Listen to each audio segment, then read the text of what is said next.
Hello, I'm Matthew Malcolm with California Ag Network, reporting to you here today with Stacy Henderson from Terpstra Henderson, an attorney who shared some great tips today on how to avoid some liability issues and things that'll bring you to court.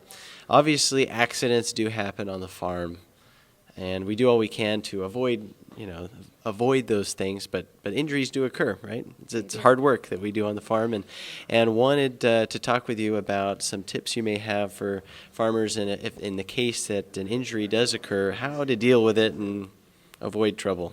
Absolutely. So when you have an injured employee, you need to make sure that you understand if there are any work restrictions or any limitations that their physician imposes.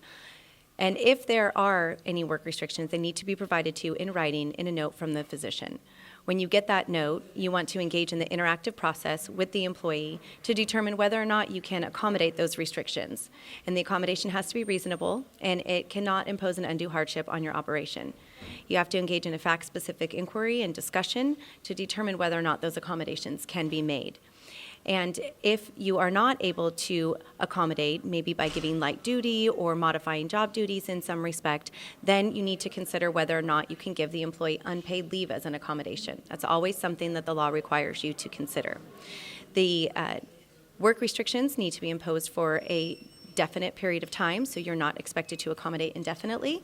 So if you do have somebody that comes in with a doctor's note, you want to engage in this process, and then you want to follow up with them and make sure that those restrictions the work restrictions are being complied with, and that your accommodation is successful. Great. Well, thank you, Stacy. Read more about these things in our agricultural publications, American Vineyard, Pacific Nut Producer, Vegetables West, California Fresh Fruit, and California Dairy magazines. I'm Matthew Malcolm, CaliforniaAgNet.com.